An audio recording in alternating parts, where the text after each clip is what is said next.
After a while, Amara came out of the bedroom with a suitcase in her hand. The guards turned to look at her as she stepped into view.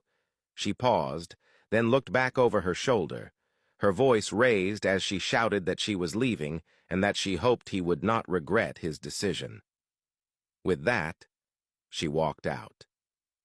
Moments later, Liwei emerged as well, his expression cold as he looked at the guards and told them they could leave, adding that he had done exactly what he had promised his grandfather. He said it without waiting for a response, already turning away as they followed him out. Outside, Amara stood by the gate with her bags, the morning air heavy around her. Liwei's car pulled out of the yard, the guard's car following closely behind. Just before leaving the estate, he halted his car and rolled down the window. He looked at Amara and told her she should never step foot in his complex again, that they should never cross paths, that this was the end of their journey. He rolled the window back up and drove off without looking back. Amara remained standing there as the cars disappeared down the road. Her phone beeped in her hand. It was a message from him, telling her that he loved her so much and that she should wait. Kai would come and pick her up. She blushed as she read it, her heart instantly lighter, knowing that she had managed to fix things with him.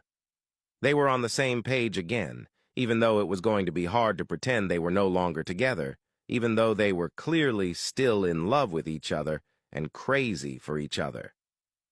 Liwei's car pulled over at the estate. The butler rushed forward immediately, opening the door and greeting him, calling him young master. Liwei stopped and turned to look at him, his voice firm as he reminded him that he had made himself clear. He did not want to be called that. With that, he walked away. As he made his way toward the house, he spotted Sunny with some of the workers, teaching them how to skate, their laughter echoing through the space. The moment she saw him, she rushed toward him, her breathing heavy as she told him she had been waiting for him since yesterday and asked where he had been. Liwei did not even look at her. He continued into the house and she trailed behind him, trying to keep up. She asked if he wanted to hang out later, suggesting they could walk around the estate and that he could show her around, or that if he liked skating, she could teach him. He did not respond. His expression remained unreadable as he kept walking. She did not give up. She continued following him until he reached his bedroom. He walked in, and before she could step inside, he shut the door in her face and locked it, leaving her standing there clearly disappointed. Liwei headed straight for the shower. As he stood beneath the cascading water, the scars from the acid were visible on his legs and parts of his body, some wounds still fresh. He scoffed softly from the pain as the water ran over him. He had not told Amara he was not sure would ever heal. He had not wanted her to worry. He had only wanted to make her happy, to fill her with hope that soon they would be back by each other's side. Telling her that only a sprinkle of acid had gotten into his eyes had felt like enough to keep her from worrying. Her words echoed in his mind, the way she had told him that Kai had encouraged her to move on, to forget about him. His thoughts raced as he questioned why Kai would say such a thing. Was it because he wanted to help with the plan, or was it for his own benefit? He thought about how making Amara stay with Kai part of his strategy. Amara within his reach. He knew he would know whether his dear cousin was truly on his side or plotting to take what belonged to him, his woman. Meanwhile, Amara stood by the gate of Liwei's complex, her suitcase beside her as she waited for Kai. She glanced down at her cell phone, about to call him, when his car pulled over in front of her. He got out immediately and rushed toward her, apologizing for keeping her waiting and explaining that traffic had delayed him. As he spoke, he took her luggage from her, and together, they headed to the car and got in. Once inside, Kai looked at her and told her not to worry, assuring her that she would be comfortable at his house. He added that when Bao Bao returned from his school trip, he would join them as well. He mentioned that his mother was also staying there for now, but that she would be leaving soon. Amara looked at him in surprise and said that she had thought he was taking her back to campus. Kai shook his head, telling her that Liwei had instructed him to take her and Bao Bao to his place instead. Leaning in slightly, he asked if Liwei had not told her this. Amara shook her head. Curiosity flickered across Kai's face as he asked whether she had managed to fix things with Liwei, whether they had talked since seeing each other. Amara stayed silent, looking at him, torn over whether to tell him the truth, that they had talked, that they had fixed things. Instead, she shook her head and told him they had not. Kai kept his eyes on her, his gaze shifting as he noticed the love bites on her neck. He asked who had left them, adding that Liwei would not leave marks like that if things between them were not in a good place. Amara immediately lifted her hand to her neck, trying to hide them, and told him that Liwei had indeed left them, but that it had been more of a goodbye thing, that they had not fixed anything. Kai cut her off gently, telling her there was no need to explain anything to him. He said that if they had fixed things, then that was good for them, and if they had not, she should not worry. He told her that Liwei would surely come around eventually, but that she should try to move on with her life and not get too consumed by him. Amara nodded with a small smile as Kai continued driving. As soon as they arrived and stepped out of the car, they found Wubin standing outside, waiting. They both greeted him. Kai immediately noticed the serious look on Wubin's face and knew at once that he was there to talk about something important. Turning to Amara, Kai told her to go inside and said he would bring her bags in shortly. She nodded and walked into the house, leaving the two men behind. Once she was inside, Kai turned to Wubin and asked if everything was okay. Wubin told him that he was leaving for Korea that very night, explaining that he needed to return home to deal with his own issues and business matters. He stepped closer, looking directly at Kai, and reminded him of the promise he had made, to help him uncover the truth behind his father's death. He said that he never failed to fulfill his promises, and that, as Kai had requested, his work in China was done. He had managed to find out exactly what had happened. Kai's eyes widened in shock at Wubin's words. He moved closer, his heart pounding, finally standing on the edge of the truth he had been yearning for. Liwei opened his bedroom door, and the moment he stepped out, he found Sunny sitting by the doorway. He paused, his gaze lingering on her for only a second before he shook his head slightly and walked past her. Sunny immediately stood and rushed after him. He moved toward the terrace, stopping near the railing, and she came to stand beside him. He ignored her presence entirely, taking out a cigarette, lighting it, and inhaling deeply, before exhaling toward the open sky. Sunny moved closer, studying his face, asking why he was so cold, wondering aloud if he had always been like this. Liwei remained silent, his eyes fixed on the stars above as smoke drifted from his lips and dissolved into the horizon. She continued speaking, searching for something, anything, that might draw his attention. A soft laugh escaped her as she told him she wasn't a bad person, that she was actually very nice, very cool, and that if he gave her a chance, even just as friends, he would see how fun she could be. She leaned in slightly, explaining that she wasn't like other rich kids, that she loved a free life without labels, and that if he was worried she expected something serious, he didn't have to be. She wasn't like that. Liwei stayed silent, his gaze never leaving the night sky. Suddenly, Sunny reached out and grabbed his shirt, tugging it lightly. He turned instantly, his eyes sharp and intimidating, his presence shifting as he asked what exactly she wanted from him. Sunny smiled, unshaken, and told him she just wanted to get close to him. He kept his gaze locked on her and asked why.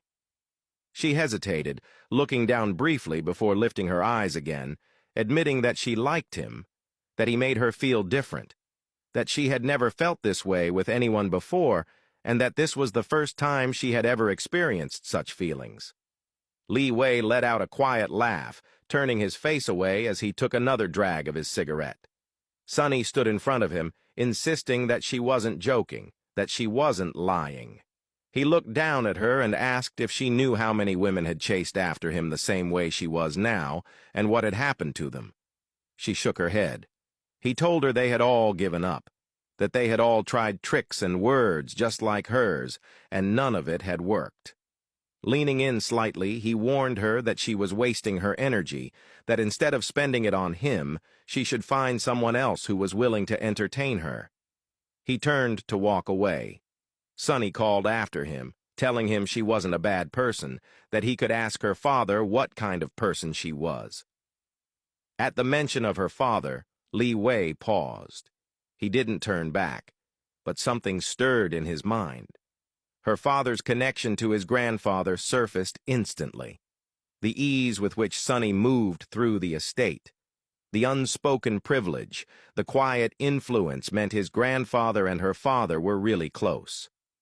For a brief moment, the thought crossed his mind that getting close to Sonny's father could give him access to information he needed. Just as quickly, he dismissed it. He walked away, reminding himself of the promise he had made to Amara, that he would not get close to another woman, not even look in their direction, and he intended to stand by that promise no matter what. Meanwhile, Kai stood facing Wubin, his voice steady but charged, as he asked what the truth was and what Wubin had found. Wubin handed him a file and a USB drive, telling him that everything he needed was inside, every detail, every answer. Just before Kai could take them, Wubin pulled his hand back, hesitating.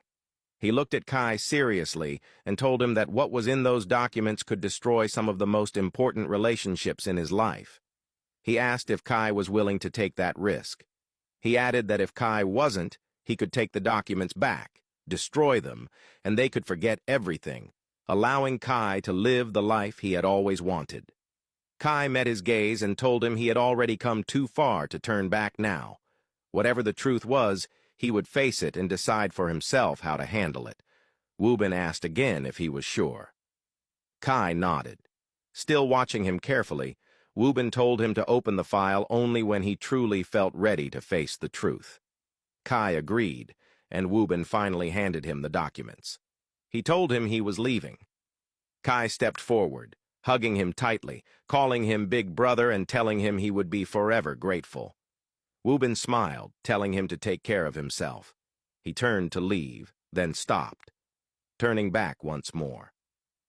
He reminded Kai of what he had told him before, that Amara was not his, that she belonged to Liwei, and that if he ever found himself developing feelings or thoughts beyond that, he needed to discard them immediately, or he would end up like him, wasting time on someone who had never been his to begin with. Kai nodded, accepting the truth, and watched as Wubin walked away. Kai made his way into the house, his mind spiraling as he clutched the file and the USB drive tightly in his hand. Curiosity gnawed at him relentlessly, the urge to open them and uncover the truth, battling against Wubin's warning to wait until he was truly ready. His steps slowed when his eyes landed on Amara sitting quietly on the couch, waiting for him. He forced a smile onto his face, apologizing for keeping her waiting, and asked her to follow him. She stood immediately, doing just that. He led her to the spare room and stopped there, gesturing lightly as he told her this would be her room, that she would be sleeping there. He added that if she didn't like it, she could tell him and he would redecorate it to suit her taste. Amara shook her head right away, telling him it was fine, that she liked it just the way it was. Kai smiled and went on to say that he would also move her home lab from Liwei's house to his own, so it would be more convenient for her studies. She nodded with a small smile. Kai lingered for a moment longer before telling her to make herself comfortable and that dinner would be ready soon. With that, he turned and walked out, leaving Amara standing alone in the room. She slowly looked around, the silence pressing in on her. She missed Liwei. The thought of sleeping alone without him holding her the way he always did made her chest ache. She sat down on the bed and picked up her cell phone, her fingers hovering as she considered calling him. But she hesitated. She didn't want to ruin his plan. She scrolled through her contacts and paused on Momo's name, thinking of texting her instead, but stopped herself again. Momo had made it clear she wanted to be left alone for a while, and Amara respected that. Her finger moved further down until it landed on Sunny's number. Remembering her search for an internship and the need to keep herself busy, she dialed. Sunny answered almost immediately, her voice brightening the moment she realized it was Amara. She sounded delighted, and they agreed to meet the following day. The next morning, liwei sat in his office, his phone clutched in his hand as he scrolled through photos of him and Amara. A faint smile tugged at his lips as he replayed their encounter from the day before in his mind. How good it had felt to be with her again, to touch her, to hold her. Her presence alone had grounded him, easing parts of him that had been restless for far too long. Suddenly, his phone rang. Momo's name flashed across the screen. He picked up immediately. Her voice came through low and drained, heavy with exhaustion as she asked to meet him. Liwei hesitated briefly before agreeing and asked where she wanted to meet. Momo told him she was already outside East Gate Group. He instructed her to come up to his office, then ended the call. He sat there in silence afterward, already knowing why she was coming. It was about Master Shen. He had deliberately buried every thought and memory of Master Shen deep within himself, especially after what had happened, especially after the betrayal. But now, with Momo on her way, those memories clawed their way back to the surface whether he wanted them to or not. The door opened suddenly, startling him. Momo walked in. He watched her approach, noting how haggard she looked, her lips dry, her body worn down. She didn't look well. Her eyes were puffy, swollen from crying. He gestured toward the chair and she sat down immediately. Leaning forward, concern etched across his face, he asked if she was okay, how she had been, and offered his condolences. Momo didn't entertain the small talk. She looked straight at him and asked where Master Shen's body was, saying she wanted to see it. Liwei fell silent. She pressed on, asking which mortuary he had been taken to. Liwei took a deep breath and told her there was no body, that Master Shen had jumped into the ocean. Momo stared at him in shock, saying that he couldn't have died from jumping into the ocean, that he was a good swimmer, a very good swimmer, and that there was no way the ocean could have killed him. Liwei looked at her, torn. He debated whether to tell her the truth, knowing it would make her hate him, knowing it would shatter whatever was left between them. But it was her right to know what had happened to her father. He interrupted her and told her that Master Shen hadn't just jumped. He told her that he had stabbed him with a knife before he went into the ocean. Momo's body went weak. She stared at Liwei in disbelief, the weight of his words crashing into her all at once. Momo sat looking at Liwei, her body weak, trembling as she tried to decipher the words that had just come out of his mouth. Her hands fidgeted in her lap, chest rising and falling unevenly as the silence stretched between them. Finally, her voice broke through, low, shaking, as she asked if he was the one who had killed her father. Liwei remained still for a long moment, letting the weight of her question hang in the air before nodding, slow and deliberate. He continued, his voice calm but heavy, explaining that it was not what she thought, that there was more to it, that he hadn't intended for things to end this way, but Master Shen had driven the knife deeper before he could stop it. Momo's eyes darkened, her expression twisting, sharp and unfamiliar. Her voice turned cold and cutting as she leaned forward, unrecognizable, and told him that she hated him with all her heart, that she wished she had never crossed paths with him. Liwei did not respond, his gaze fixed on her, taking in every tremble of her body, every quiver of her voice. He understood her anger, her hatred. Every ounce of it was justified, and he was ready to bear it. Her voice hardened further, each word stabbing into the air. She accused him of stealing her father from her, the only parent she had left, of taking the love he was supposed to give to her and giving it to a spoiled, rich brat instead. She said that now, after finally having a chance to see him again, he had taken him away once more for the second time, and this time there was no holding back. Tears streamed down her face as her words tumbled out, uneven and sharp. Liwei stepped toward her, voice low but firm, trying to steady her storm. He told her that she was misunderstanding, that he had never stolen Master Shen in the first place, that she was wrong. Her gaze flared, sharp and piercing, as she rose to her feet, tears still streaming, voice breaking as she told him that he had. She accused him of taking her friendship away from her because she hates him, and he was Amara's man. She has no choice than to end her friendship with Amara. Liwei reached out, hoping to take her hand, to ground her, to stop her from falling further into her despair, but she slapped him away, her voice firm as she shouted at him to stay away, and ran. Liwei froze, a heavy pause, before sprinting after her, realizing she wasn't in the right state of mind, that he needed to explain everything, to make her see that he was not the villain she believed him to be.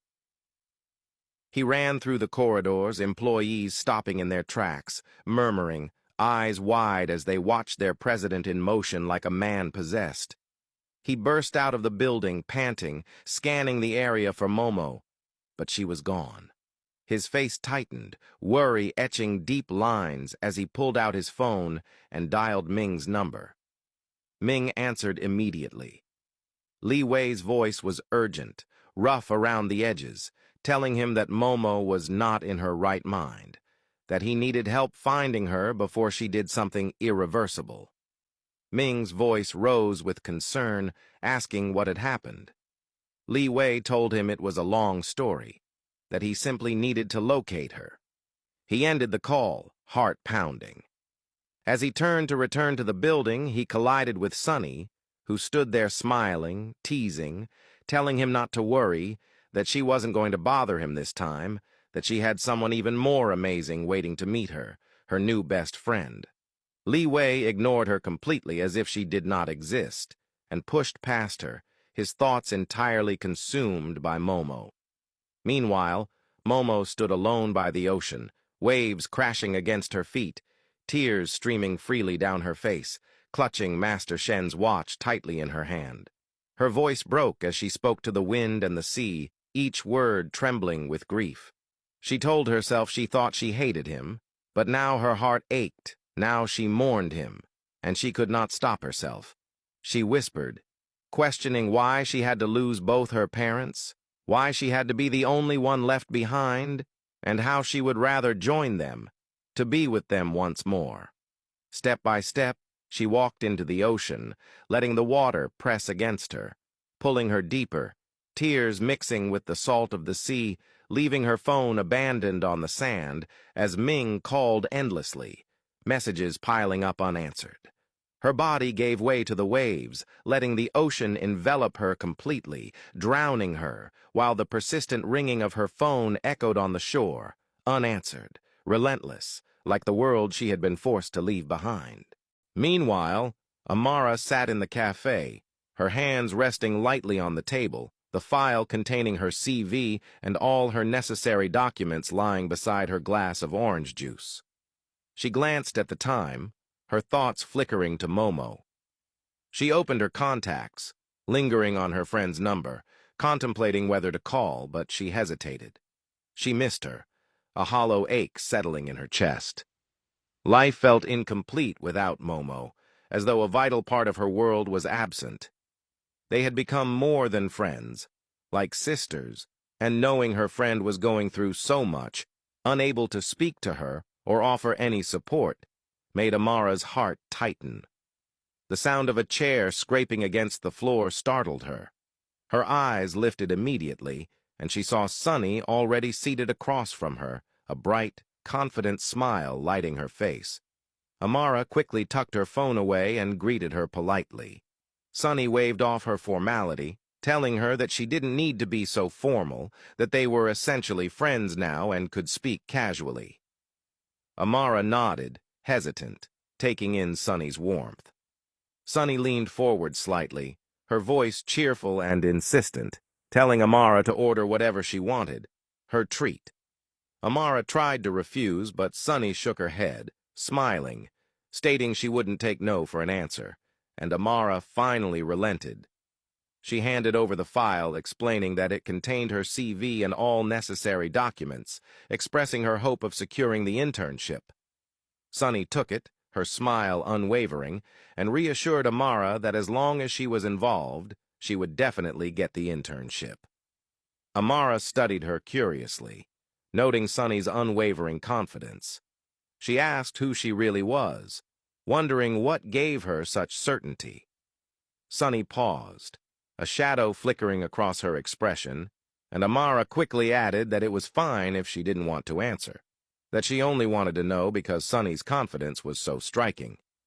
Sunny relaxed and smiled, explaining that she rarely told people who she was, because most would judge her based on her background rather than her character, and rarely formed genuine connections. But seeing Amara as a good person, she decided to share. She told her that her family owned most of the private hospital chains across the country, and some abroad, and that was why she could be confident about the internship. Amara blinked, surprised. Looking at Sunny, she could hardly reconcile her appearance and demeanor with the wealth she described. She felt a pang of sympathy for her, realizing that Sunny had to present herself differently, to avoid judgment and to be seen for who she truly was rather than where she came from. Noticing her gaze, Sunny asked if something was on her face, and Amara quickly shook her head. She checked the time again and told Sunny she needed to go, that she had to study. Sunny stopped her, asking if she could help her with something first.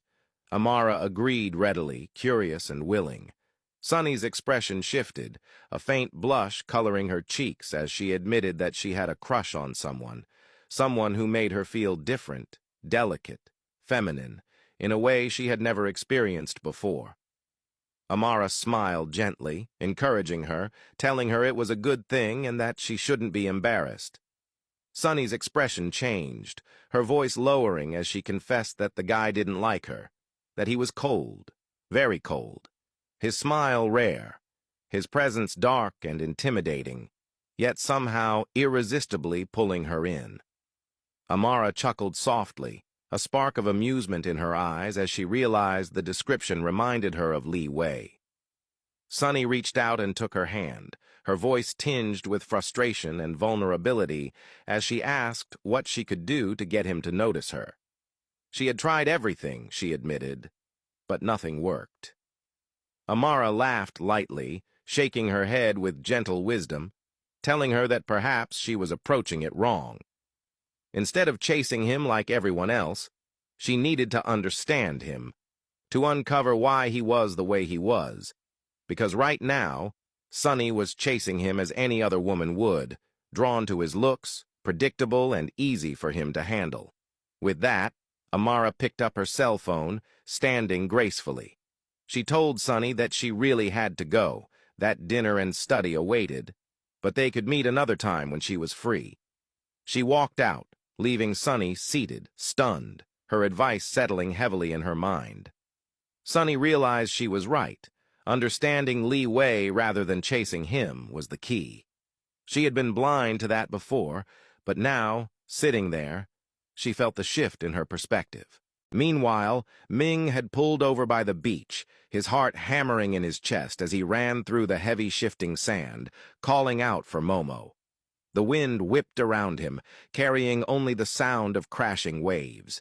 Panic surged through him, sharp and unrelenting, as he scanned every inch of the shoreline for any sign of her. He knew where she would be.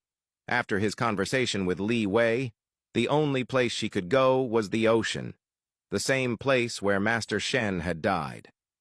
His steps faltered, and he stumbled slightly as his foot struck something. He bent down and picked it up, Momo's cell phone, half buried in the sand. In that instant, a cold numbness coursed through him. He didn't need to think. He already knew what had happened, what was happening. Without hesitation, he bolted into the ocean, the waves crashing against him, icy and relentless. He went deeper, water lapping against his chest, his legs struggling against the resistance of the waves, tears streaming down his face as he called out her name. "Momo, I'm here! Don't do this!" His voice cracked with desperation, echoing into the vast, indifferent ocean. Panic clawed at him as he looked around, seeing nothing but churning water, the sound of waves overwhelming everything else. He prayed silently for any sign, anything that would lead him to her. He pressed on, and suddenly a crow of voices erupted from the shore, shouting that he was insane, calling him reckless, warning him about the dangerous currents.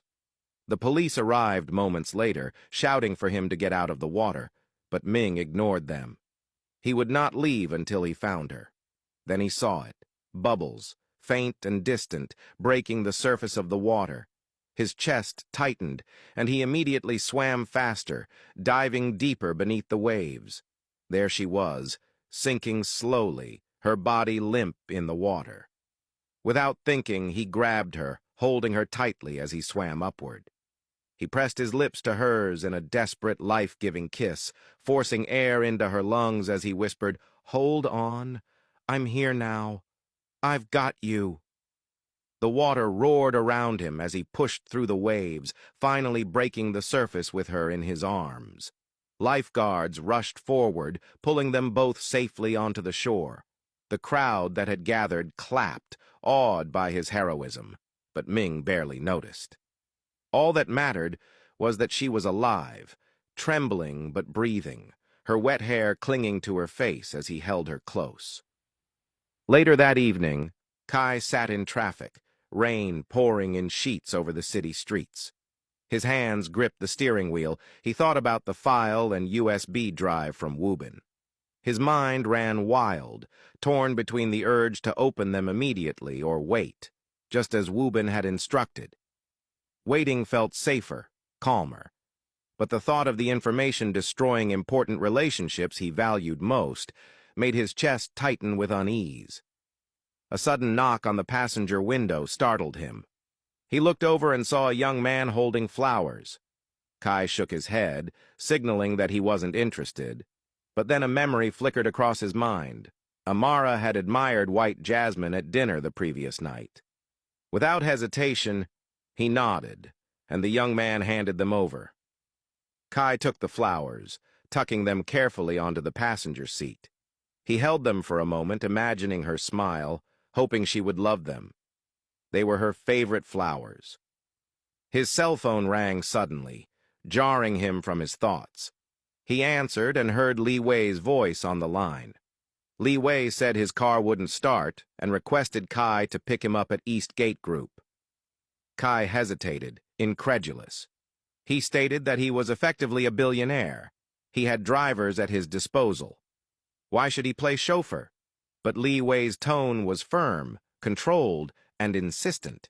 He wanted Kai specifically and refused to be driven by anyone else. Sighing, Kai agreed, hanging up and executing a U-turn toward East Gate Group. Outside the building, Kai waited as Liwei arrived, striding toward him. Liwei sat on the passenger seat, unaware, and accidentally crushed the flowers. "Careful! These just came," Kai scolded. Liwei looked down at the flowers in his hands, observing them closely. White jasmine, Amara's favorite. A flicker of realization darkened his eyes as he pieced together the situation. Kai had bought them for her. His assumptions surged, his instincts confirmed. Kai wanted Amara.